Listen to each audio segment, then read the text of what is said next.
Earlier this morning, I did a video about getting back in touch with this playlist, uh, Roaring Spring campus of Frank School. And I want to go on with the second video because, in a way, it's imminent.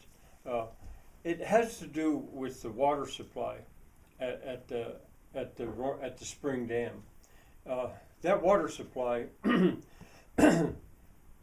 is piped all over the place. I mean, it's 8.3 cubic feet per second, and it goes through the town and the mills.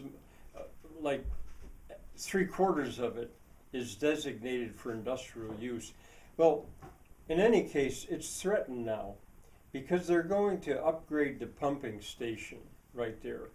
Uh, that all happened before I got so intimately involved with Roaring Spring, since I was born there. I mean, and the plan's already there. The designs have been done. Construction is supposed to begin on the 22nd of this month. But the thing is, in the process of upgrading the pumping, obviously they're not going to be able to shut off the water supply to the town. They can't do that. But they are going to shut off the water supply that's offered freely as a fountain, really, to people who want to go down there and get the water straight out of the spring. It's a pipe about that big around, and it flows continually, and people go down there with jugs, plastic jugs usually, and fill them, and that's their drinking water, and it is very, very delicious. But they're going to shut it off. They put an announcement there, and there is no assurance that they're going to ever turn it back on. So a lot of people that have relied upon that as their source of drinking water are about to have it shut off, and they're alarmed. They're going to get a whole lot more alarmed, I think, once it happens. I don't know.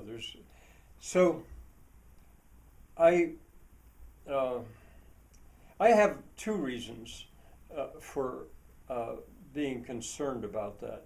Well, probably many more than two. That's not where I get my drinking water. Our water here is very good, and but one is because it's historic. That source of water has been there for like 150 years, and it possibly is going to now be ended. But the other thing, why it's even more immediate for me, is because I'm creating this fictitious town called Earth's Drink, based on Roaring Spring. And my characters on Earth's Drink honeymoon, they got married Sunday, and my characters on Monday are going to be going to the spring in Earth's Drink, called Earth's Drink Spring. And I'm going to describe what they see. Now, that's 6 years in the future. After all the fuss of the paper mill cleanup and new development, all of that, the dust has settled some. And I want to be describing a roaring spring which is believable. I'm imagining it, but it's believable. And well, what will it be like? Well, it's certainly going to have a public fountain. And not just that pipe coming out, but as a minimum, somewhere, a pipe coming out where people can go and get water. And that has had me going through my thinking of all of my travels, again, principally in Europe, of all those places where I saw small public fountains that were the life of little communities or big communities.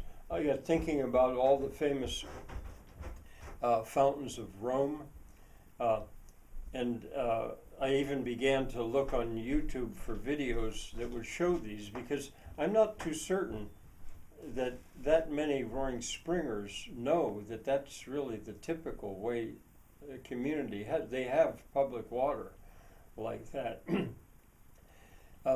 And it has me going back into my archives of this playlist right here, Roaring Spring Campus of Frank School, because way back, this is the 100th video, I think, but way back on maybe the 20th video or something, I had a series called European Travel for Roaring Spring. There's 3 videos of that, and I draw your attention to it. But I think I had another one in which I mentioned some of the really, really famous fountains and wonderful fountains in Europe that celebrate water. Tivoli, outside of Rome, is a case in point. I mean, that's a spectacular case in point. I know I did mention water hydraulic funiculars powered by water somewhere, but I'm not so sure I mentioned that one. And I'm going to keep going and looking and drawing attention again to these so people realize, well, yeah. And a couple other things. In my imagined Roaring Spring, horses are down there. An option when you get off the steam engine train is to rent a horse taxi, a horse and buggy, and they'll take you around the town or take you where you want to go or whatever is a tour, a buggy or a sulky. Horses need water. And typically a village or a town, they had to have a watering trough for horses. And there's going to be some kind of watering trough there too, for sure, in my imagined Earth's drink.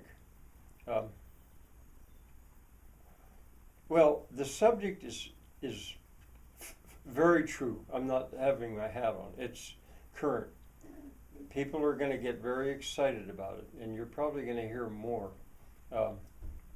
And I probably had something else I wanted to say on this matter, but I guess that'll have to do for now.